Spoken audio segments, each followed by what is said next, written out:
پھر انہوں نے کہا اچھا آپ نے محبت کے بارے میں کچھ سنا ہے کہ حضور صلی اللہ علیہ وسلم نے کیا فرمایا؟ کہا ہاں، ہم رسول اللہ صلی اللہ علیہ وسلم کے ساتھ کسی سفر میں تھے، ہم آپ کے پاس تھے کہ ایک اعرابی نے آپ کو بلند آواز سے پکارا، یا محمد صلی اللہ علیہ وسلم، بس آپ نے اسی آواز کی طرح جواب دیا، یعنی آپ نے بھی زور سے جواب دیا، کیا کہتے ہو؟ میں نے اس سے کہا ارے نیک بخت، ذرا اپنی آواز کو آہستہ کرو، تم حضور صلی اللہ علیہ وسلم کی خدمت میں ہو اور آپ کے پاس زور سے بولنے کی ممانعت ہے۔ کہا میں اپنی آواز کو آہستہ نہ کروں گا، کیوں؟ اس لیے کہ اعرابی بدو اجڑ جاہل گنوار لوگ تھے، انہیں علم اور کسی ادب اور اخلاقیات کا کچھ بھی کبھی ہوا نہیں لگی تھی، اس لیے وہ اپنی اکڑ میں کہے نہیں میں تو آہستہ نہیں بولوں گا۔ پھر اعرابی نے کہا کہ آدمی لوگوں سے محبت کرتا ہے اور وہ ان کے مرتبے کا نہیں ہوتا، یعنی نیک لوگوں سے محبت کرتا ہے لیکن خود نیک نہیں ہوتا اس درجے کا۔ نبی صلی اللہ علیہ وسلم نے فرمایا وہ آدمی جو کسی کے ساتھ محبت کرتا ہے قیامت میں اسی کے ساتھ ہوگا جس طرح کے لوگوں کو چاہتا ہے۔ اگر اس کی دلچسپیاں ایسے لوگوں کے ساتھ ہیں جو خدا سے دور ہیں تو قیامت کے دن انہی کی صحبت میں اٹھایا جائے گا، اور اگر اس کا شوق اور اس کی محبت اور اس کی دوستی ایسے لوگوں کے ساتھ ہے جو خدا سے قریب ہیں تو قیامت کے دن انہی کے ساتھ شامل کر دیا جائے گا، خواہ وہ ان جیسا عمل اور درجے میں بلند نہ بھی ہو۔ تو اس میں اس اعرابی نے اسی لیے شاید یہ بات پوچھی ہو کہ ہم علم اور عمل میں حضور صلی اللہ علیہ وسلم اور ان کے ساتھیوں کے مرتبے پر تو نہیں پہنچ سکتے لیکن محبت ضرور رکھتے ہیں، تو ایسی صورت میں پھر ہمارا کیا ہوگا؟ تو آپ صلی اللہ علیہ وسلم نے اس کو خوش کر دینے والی بات سنائی۔ پھر رسول اللہ صلی اللہ علیہ وسلم نے اسی سلسلے گفتگو میں مغرب کے دروازے کا ذکر کیا کہ اس کی چوڑائی کی مسافت، یا یوں فرمایا کہ ایک سوار اس کی چوڑائی میں 40 یا 70 سال چلے گا۔ اللہ تعالیٰ نے اس کو اس دن پیدا کیا جس دن آسمان اور زمین پیدا کیے گئے، توبہ کے لیے یہ دروازہ کھلا ہے، بند نہ ہوگا یہاں تک کہ سورج مغرب سے نکلے، یعنی اتنا وسیع و عریض دروازہ ہے جس سے انسان توبہ کرتے ہوئے جس کے اندر اس کی توبہ گزرتی ہے، یعنی تصور اس کے وسعت کا اس لیے دلایا کہ جتنی بھی کثرت سے انسان توبہ کرتا ہے اور جتنے بھی لوگ توبہ کرتے ہیں وہ دروازہ ان سب کی توبہ کو سمیٹ کر اوپر پہنچا دیتا ہے، اور یہ اس وقت تک کھلا ہے جب تک کہ انسان آخرت کے کسی حصے کو دیکھ نہیں لیتا اور آخرت کی کوئی نشانی پا نہیں لیتا، خواہ وہ موت کی شکل میں ہو یا قیامت کے آنے کی شکل میں۔ پھر اسی طرح ہم ایک اور طویل حدیث تھوڑی سی دیکھتے ہیں کہ جو گزشتہ اقوام کے بارے میں ہے، اور اس میں بھی ہم دیکھتے ہیں کہ اللہ کی طرف جب کوئی بندہ پلٹتا ہے تو خواہ وہ کتنا ہی گناہگار کیوں نہ ہو، اگر سچی توبہ کرتا ہے تو اللہ تعالیٰ تمام گناہوں کو معاف کر دیتا ہے۔ حضرت ابو سعید الخدری سے روایت ہے کہ نبی صلی اللہ علیہ وسلم نے فرمایا کہ اگلی قوم میں ایک آدمی تھا جس نے 99 خون کیے تھے، 99 لوگوں کو قتل کیا تھا۔ اس نے زمین میں سب سے بڑے عالم کے بارے میں دریافت کیا، لوگوں نے ایک راہب کا پتہ دیا۔ راہب عالم نہیں ہوتے، راہب اور احبار میں فرق ہوتا ہے۔ راہب صرف ولی اللہ یا اللہ کا ذکر اور عبادت کرنے والے تارک الدنیا لوگ، جس سے رہبانیت نکلی، جو عیسائیوں کے ہاں ایک مشہور طریقہ عبادت ہے کہ وہ گھر بار بیوی بچے سب کچھ چھوڑ کے جنگلوں میں نکل جاتے ہیں اور وہاں صرف اللہ اللہ کرتے ہیں۔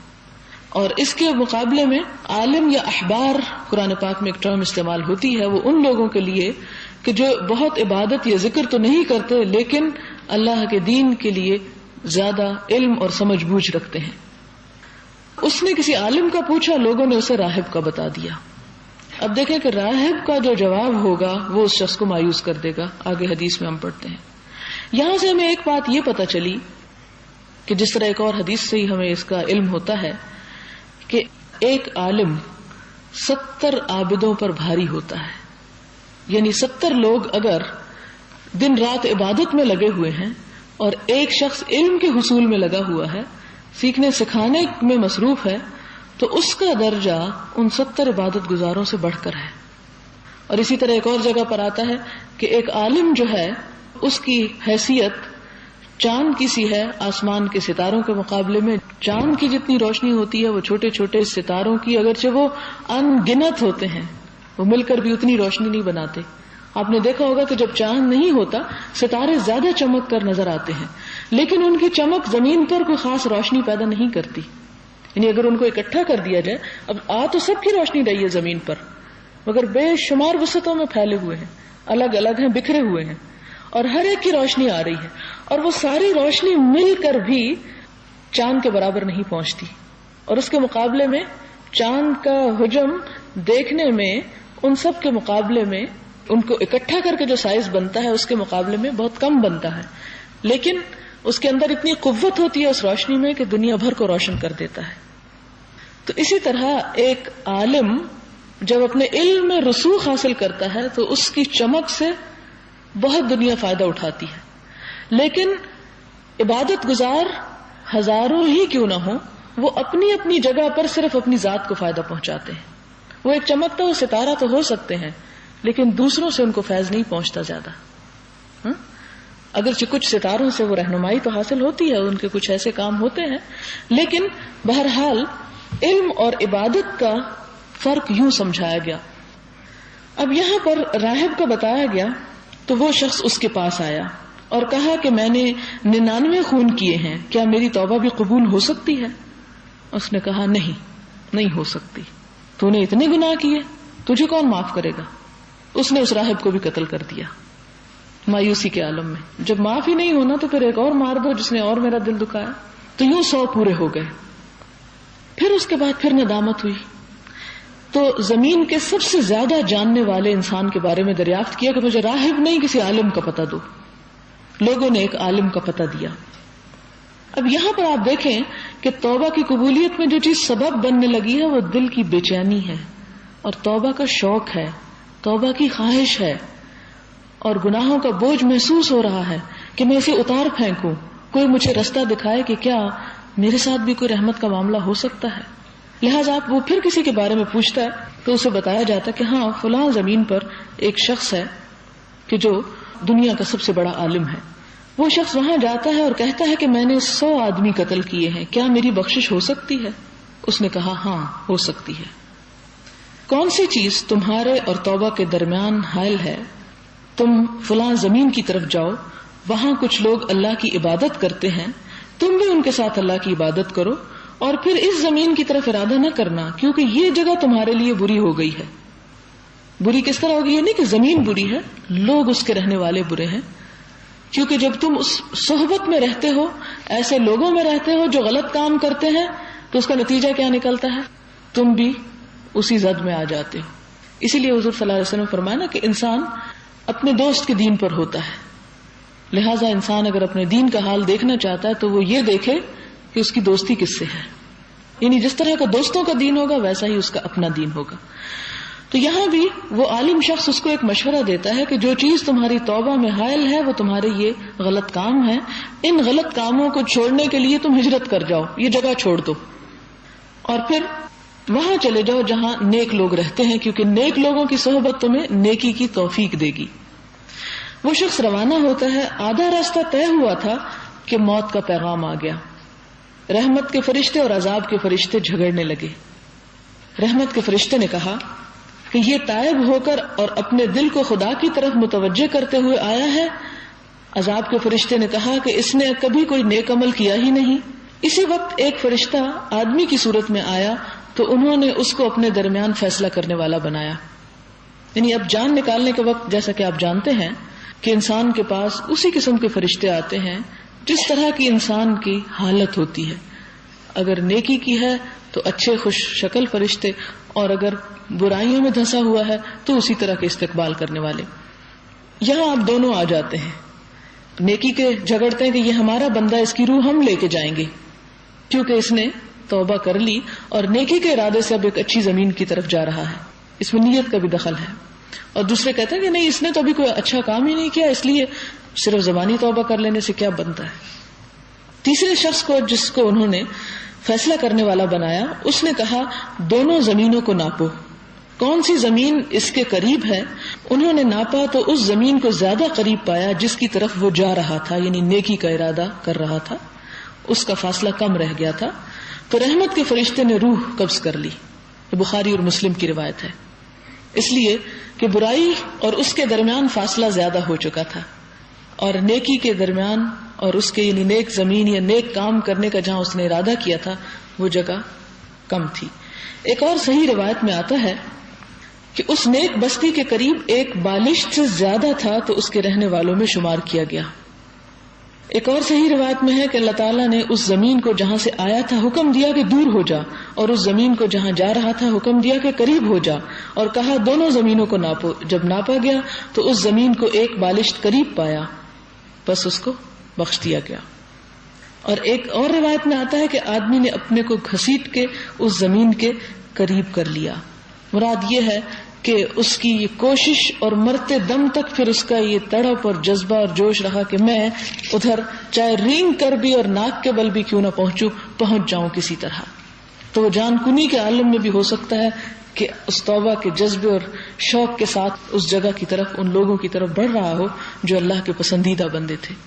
لہذا توبہ میں کیا چیز انسان کو فائدہ دیتی ہے؟ انسان کی نیت، انسان کا ارادہ، انسان کی کوشش، صرف زبانی کلامی باتیں نہیں۔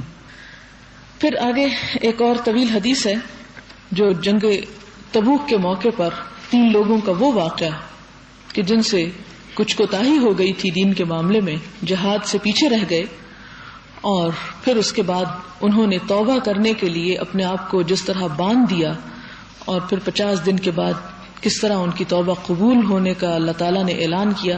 یہ بڑا ایک دلچسپ واقعہ ہے، میں صرف اس کی ریڈنگ کرتی جاؤں گی۔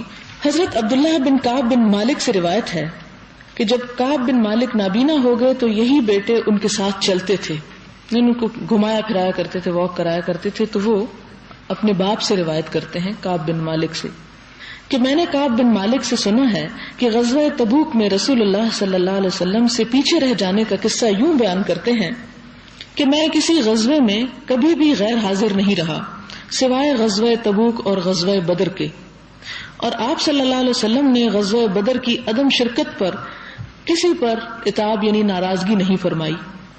بات اتنی تھی کہ رسول اللہ صلی اللہ علیہ وسلم اور مسلمان قریش کے قافلے کے ارادے سے نکلے تھے۔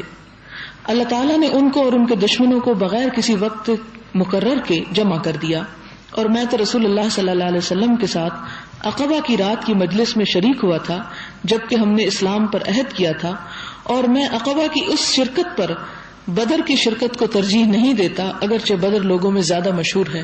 آپ کو یاد ہوگا کہ یہ 13 نبوی میں ہجرت سے کچھ تھوڑے دن پہلے 73 مرد اور 2 عورتیں مدینے سے مکہ آئے تاکہ رسول اللہ صلی اللہ علیہ وسلم کو اپنے شہر میں آنے کی دعوت دیں، باقاعدہ ایک فارمل انویٹیشن کہ آپ اب ہجرت کر کے ہماری طرف تشریف لے آئیں اور آپ کی منظوری حاصل کریں۔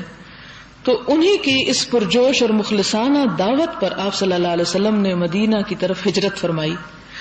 اس موقع پر اس بیعت عقبہ میں جو لوگ شریک ہوئے ان کا بھی بڑا درجہ اور بڑا رتبہ اور بڑا مقام ہے، لہذا وہ کہتے ہیں کہ بدر کو میں اتنی اہمیت نہیں دیتا جتنا میں اس واقعے کو کہ جس کی وجہ سے ہماری دعوت کی وجہ سے حضور صلی اللہ علیہ وسلم مدینہ تشریف لے آئے، میرے نزدیک وہ زیادہ بڑا نیکی کا کام تھا۔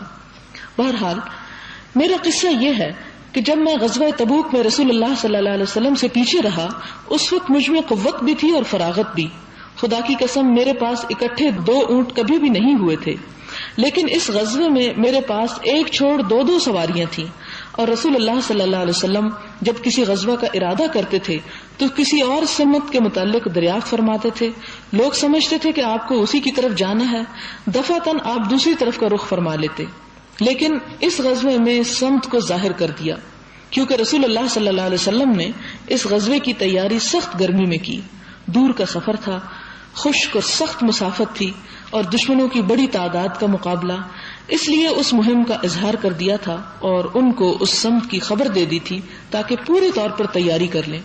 اس وقت مسلمانوں کی تعداد بہت ہو چکی تھی اور ان کی کوئی فہرست نہ تھی، اگر آدمی چھپنا چاہتا تو چھپ جاتا اور کسی کو گمان بھی نہ ہوتا جب تک کہ اس کے بارے میں اللہ تعالیٰ کی طرف سے وحی نازل نہ ہوتی، یعنی بہت زیادہ مسلمان تھے اور کوئی پتہ نہیں چلتا تھا کہ کون شریک ہوا ہے اور کون غائب ہو گیا ہے۔ آپ نے یہ غزوہ اس وقت کیا جب کھجور پک گئی تھی اور سایہ بڑا خوشگوار ہو گیا تھا اور مجھے اس میں بڑا مزہ آتا تھا۔ رسول اللہ صلی اللہ علیہ وسلم نے اور مسلمانوں نے سامان سفر شروع کر دیا۔ میں ہر روز صبح کو اسی ارادے سے آتا کہ میں بھی آپ کے ساتھ تیاری کروں، لیکن یوں ہی پلٹ جاتا اور کوئی فیصلہ نہ کرتا، اور اپنے دل میں کہتا تھا کہ جب میں ارادہ کروں گا تو چلا جاؤں گا، کیونکہ میں اس پر قادر ہوں، اور برابر میرا یہی حال رہا، یہاں تک کہ سفر کی ہمہ ہمی اور سرگرمی شروع ہو گئی۔ رسول اللہ صلی اللہ علیہ وسلم اور مسلمان بالآخر روانہ ہو گئے، اور اب تک میں نے کوئی قطعی فیصلہ نہیں کیا تھا۔ صبح کو آتا اور کچھ انتظام کیے بغیر پلٹ جاتا، روزانہ یہی کیفیت رہتی، یہاں تک کہ حضور صلی اللہ علیہ وسلم اور مجاہدین تیزی سے بڑھ گئے اور میرے لیے جہاد کا وقت ہاتھ سے نکل گیا۔ پھر میں نے ارادہ کیا کہ اب بھی چلا جاؤں اور آپ کو پالوں، کاش میں یہی کرتا، لیکن یہ بھی نہ کیا۔ رسول اللہ صلی اللہ علیہ وسلم کے جانے کے بعد جب میں باہر نکلتا تھا تو مجھے رنج ہوتا تھا کہ میرے لیے شریک حال وہی لوگ تھے جو منافق تھے یا معذور تھے، اور سب لوگ جا چکے تھے، اور مجھے رسول اللہ صلی اللہ علیہ وسلم نے سفر کے دوران یاد نہیں فرمایا۔ تبوک پہنچ کر آپ نے لوگوں سے دریافت کیا کہ کعب بن مالک کو کیا ہوا؟ بنی سلمہ کے ایک آدمی نے کہا، یا رسول اللہ صلی اللہ علیہ وسلم، ان کو اپنی چادر اور جھک جھک کر اپنے پہلوؤں کے دیکھنے نے اس کی فرصت ہی کہاں دی کہ وہ ہمارے ساتھ آتے، یعنی ذرا تنقید کی۔ معاذ بن جبل رضی اللہ تعالیٰ عنہ نے کہا، بری بات تم نے کہی، قسم خدا کی یا رسول اللہ، ان میں سوائے بھلائی کے ہم نے کچھ نہیں پایا، یعنی وہ منافق نہیں ہے۔ پھر آپ خاموش ہو گئے، اور آپ اسی حال میں تھے کہ ایک سفید پوش آدمی گرد اڑاتا ہوا آ رہا تھا۔ آپ نے فرمایا، ابو خیثمہ، اور وہ ابو خیثمہ ہی تھے، یہ وہی تھے جنہوں نے 1 سا کھجوروں کا صدقہ کیا تو ان پر منافقین نے طنز کیا تھا۔ حضرت کعب کہتے ہیں کہ جب مجھے خبر پہنچی کہ رسول اللہ صلی اللہ علیہ وسلم تبوک سے پلٹنے والے ہیں تو مجھے فکر شروع ہو گئی، اور میں اپنے دل ہی دل میں جھوٹی باتیں گھڑنے لگا، اور میں نے کہا کہ میں کل آپ کی ناراضگی سے کیسے بچوں گا، اور اپنے گھر والوں میں ہر صاحب رائے سے اس بات میں مدد چاہی کہ مجھے بتائیں کہ میں جھوٹ بولوں یا سچ۔ جب یہ خبر ہوئی کہ رسول اللہ صلی اللہ علیہ وسلم تشریف لے آئے تو میرا سب سوچا گھڑا بھول گیا کہ میں نے کیا دلیلیں تلاش کی تھی اپنی معذرت کے لیے، جب آپ سامنے آئے تو وہ سب ختم، اور میں نے سمجھ لیا کہ میں جھوٹ بول کر کبھی بھی نجات نہ پاؤں گا، بس میں نے سچ بولنے کی ٹھان لی۔ اور صبح صبح رسول اللہ صلی اللہ علیہ وسلم تشریف لائے۔ آپ کی عادت مبارک تھی کہ جب کسی سفر سے پلٹتے تھے تو پہلے مسجد میں آتے تھے، اس میں 2 رکعتیں پڑھ کر پھر لوگوں کے پاس بیٹھتے تھے۔ جب آپ فارغ ہوئے تو پیچھے رہ جانے والے آ کر آپ سے عذر کرنے لگے اور قسمیں کھانے لگے، یعنی منافقین۔ وہ 80 سے کچھ زیادہ لوگ تھے، ایک آتا دوسرا آتا اور سب دعوے کرتا کہ ہم اس وجہ سے ہم بیمار تھے، ہمیں یہ مشکل، یہ پریشانی۔ آپ صلی اللہ علیہ وسلم نے ان کے ظاہری دعوے قبول کر لیے، ان سے بیعت لی، ان کے لیے بخشش چاہی اور ان کے دلی بھیدوں کو اللہ کے سپرد کیا۔ پھر میں آیا، جب میں نے آپ کو سلام کیا تو آپ غصے کے انداز میں مسکرائے اور فرمایا، آؤ۔ میں آیا اور آپ کے سامنے بیٹھ گیا۔ آپ نے فرمایا، کس سبب سے تم شریک نہ ہو سکے؟ کیا تمہارے پاس سواری نہ تھی؟ میں نے عرض کیا، یا رسول اللہ، قسم خدا کی اگر میں کسی دنیا والے کے پاس بیٹھا ہوتا تو اس کی ناراضگی سے عذر کر کے نکل جاتا، اس لیے کہ مجھ میں بحث کا مادہ ہے، لیکن میں سمجھتا ہوں کہ آج اگر میں آپ سے جھوٹ کہوں گا تو آپ تو راضی ہو جائیں گے، مگر قریب ہے کہ اللہ تعالیٰ آپ کو مجھ سے ناراض کر دے، اور اگر میں آپ سے سچی بات کہہ دوں تو آپ ناراض تو ضرور ہوں گے، لیکن میں اس میں اللہ عز و جل کے انعام کی امید رکھتا ہوں۔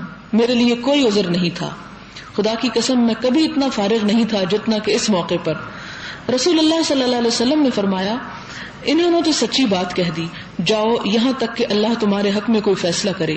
میں اٹھا اور میرے ساتھ ہی بنی سلمہ کے کچھ لوگ بھی اٹھ کر آئے اور کہنے لگے، ہم کو تو معلوم نہیں کہ اس سے پہلے تم نے کوئی گناہ کیا ہو، تم عاجز ہو گئے اور کوئی عذر نہ کر سکے، جیسے عذر خواہوں نے عذر پیش کیے، اگر تم بھی کوئی عذر کر دیتے تو حضور صلی اللہ علیہ وسلم کا تمہارے لیے بخشش چاہنا تمہارے گناہ کی معافی کے لیے کافی ہو جاتا۔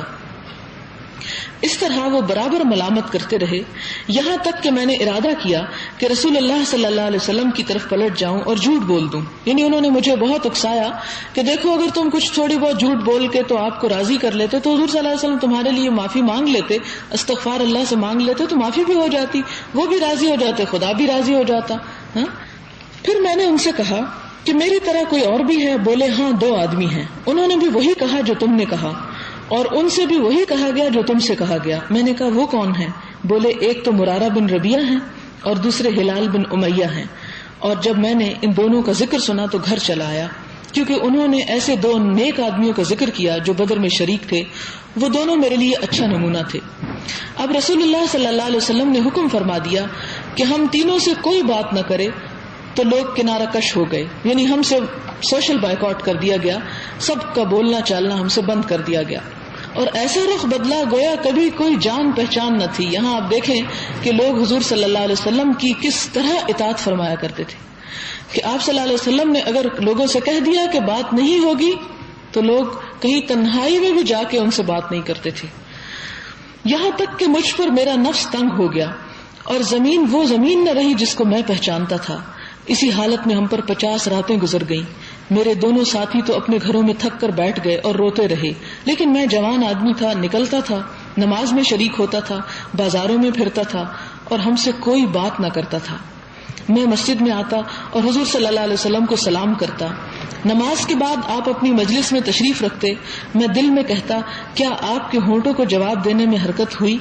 پھر میں آپ کے قریب نماز پڑھتا اور چھپی نظر سے آپ کو دیکھتا، جب نماز کی طرف متوجہ ہوتا تو آپ مجھ کو دیکھتے اور جب میں آپ کی طرف دیکھتا تو آپ مجھ سے منہ موڑ لیتے۔ مسلمانوں کی بے رخی کو مدت ہو گئی تھی۔ ایک دن میں ابو قتادہ کی طرف گیا، وہ میرے چچا زاد بھائی تھے اور مجھے بہت محبوب تھے۔ میں ان کے باغ کی دیوار پھاند کر اندر پہنچا اور ان کو سلام کیا۔ خدا کی قسم انہوں نے میرے سلام کا جواب تک نہ دیا۔ میں نے کہا اے ابو قتادہ، میں تم سے اللہ کا واسطہ دے کر پوچھتا ہوں، کیا تم نہیں جانتے ہو کہ مجھے اللہ اور اس کے رسول سے محبت ہے؟ وہ خاموش رہے۔ میں نے دوبارہ قسم دی، وہ پھر خاموش رہے۔ میں نے پھر ان کو قسم دی تو انہوں نے کہا اللہ اور اس کا رسول زیادہ جانتے ہیں۔ اس وقت میری دونوں آنکھوں سے آنسو گر پڑے اور میں چلا آیا۔ میں مدینے کے بازار میں پھر رہا تھا کہ ایک نبتی اہل شام کے نبتیوں میں سے تجارت کا غلہ لے کر آیا، کہتا تھا کہ کوئی شخص مجھے کعب بن مالک کا پتہ دے سکتا ہے؟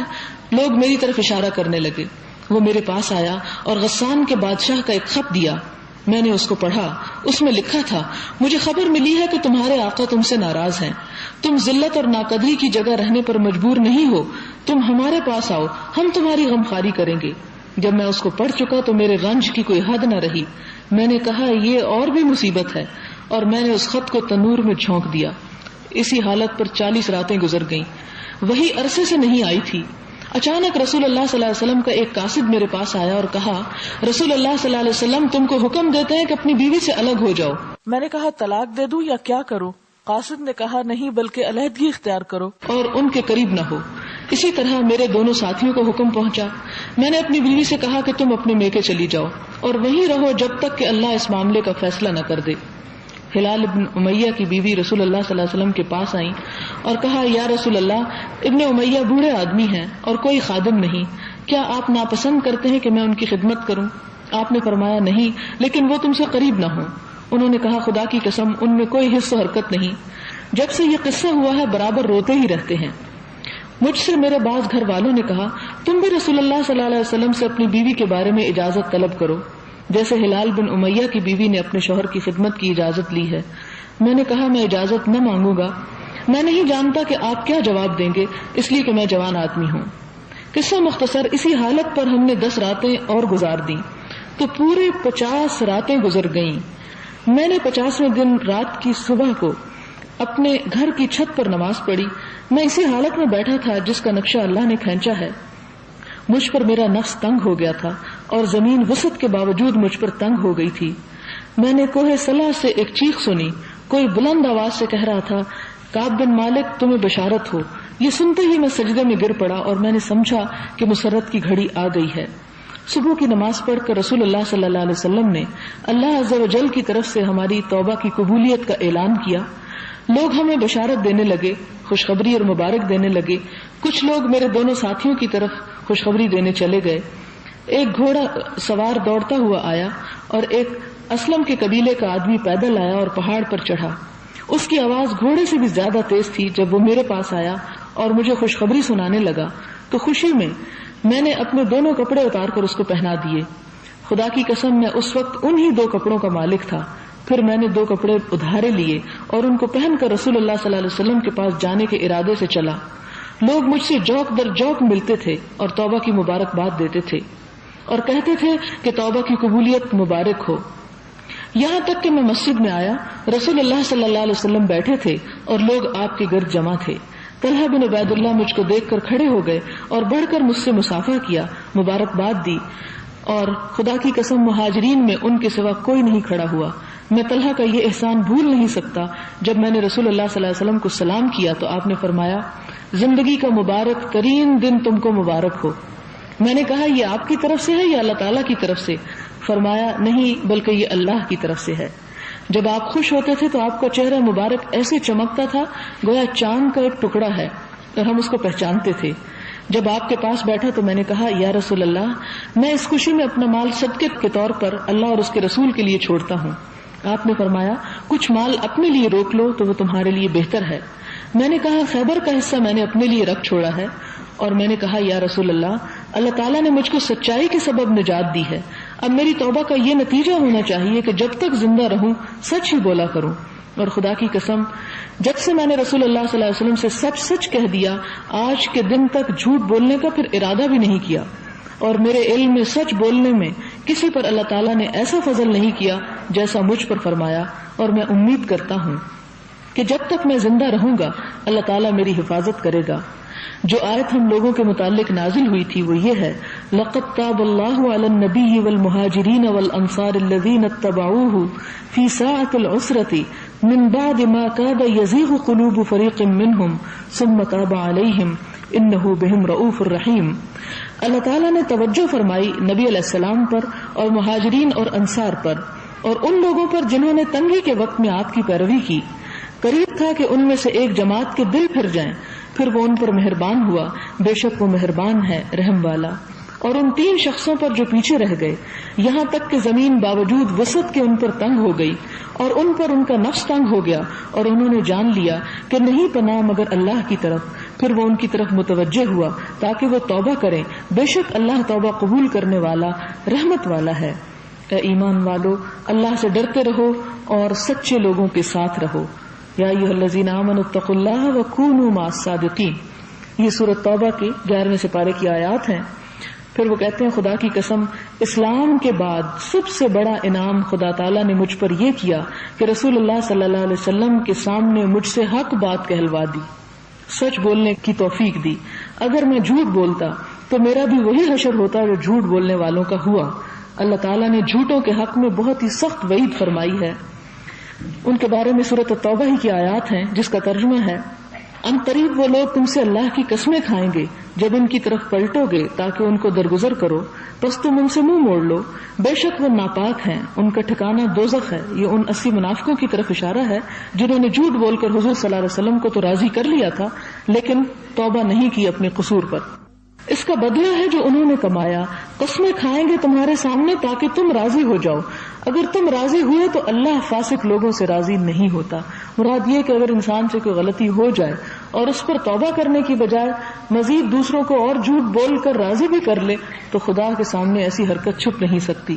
حضرت کعب کہتے ہیں کہ پیچھے کر دیے جانے کا مطلب یہ ہے کہ ہمارا معاملہ کچھ دنوں کے لیے اٹھا رکھا تھا ان لوگوں کی نسبت جن کے ظاہری حال پر رسول اللہ نے صلی اللہ علیہ وسلم نے اکتفا کی. جب انہوں نے قسم کھائی تو ان سے بیعت لی اور ان کے لیے بخشش چاہی اور ہمارے کام کو مؤخر کر دیا یہاں تک کہ اللہ تعالیٰ اس میں فیصلہ کرے. یہ بخاری اور مسلم کی روایت ہے ایک طویل جس سے بہت سے سبق ملتے ہیں اور جس کو آپ کے ذہن میں وہ چیزیں اجاگر بھی ہوتی چلی گئی ہوں گی اس قصے کو سننے کے بعد کہ کس طرح حضور صلی اللہ علیہ وسلم کا حکم تمام مسلمانوں کے لیے ایسا زبردست حکم ہے اتنا زبردست ڈسپلن ہے کہ آپ نے جب حکم دے دیا تو آپ دیکھتے ہیں کہ کوئی ایک شخص بھی چھپ کے اور چوری چھپے بھی آپ کے حکم کی نافرمانی نہیں کرتا. پھر اس کے ساتھ ساتھ آپ دیکھیں کہ قصور کیا تھا کہ جنگ میں شرکت نہیں کی صرف سستی کی وجہ سے اور اس پر توبہ کس انداز میں ہوئی اور کس انداز میں انہوں نے معافی چاہی اور کتنی آزمائش کے بعد معافی ہوئی. تو بعض اوقات یہ نہیں ہوتا کہ انسان توبہ استغفار زبان سے کرتا رہے اور صرف چند تسبیحاں اس کی پڑھ لے تو سمجھے کہ سب توبہ ہو گئی. بعض اوقات اس توبہ کے لیے انسان کے اوپر کچھ تکلیف دہ حالات بھی آ جاتے ہیں لیکن جب انسان ان سے گزر جاتا ہے اور پھر بھی حق اور صداقت پر جمع رہتا ہے تو اللہ تعالیٰ انسان کے اس عمل میں برکت پیدا کرتے ہیں. آخری احادیث اس باب کی پوری کر کے میں اسے ختم کرنا چاہوں گی آج کہ توبہ کی فضیلت اور قبولیت کیا ہے. حضرت عمران ابن الحسین سے روایت ہے کہ جوہینہ کی ایک عورت رسول اللہ صلی اللہ علیہ وسلم کے پاس آئی. کہا یا رسول اللہ صلی اللہ علیہ وسلم میں نے ایسا جرم کیا ہے کہ میں سزا کی مستحق ہو گئی بس آپ حد قائم کیجئے یعنی شرعی سزا مجھے دیجئے. نبی صلی اللہ علیہ وسلم نے اس کے ولی کو بلایا اور فرمایا اس کے ساتھ اچھا سلوک کر جب اس کے بچہ پیدا ہو جائے تو لے آنا. ولادت کے بعد وہ آئی تو رسول اللہ صلی اللہ علیہ وسلم نے حکم دیا کہ اس کے کپڑے اس پر باندھ دو، کیونکہ عورت کو سنسار کرتے ہوئے وہ ننگی نہ ہو.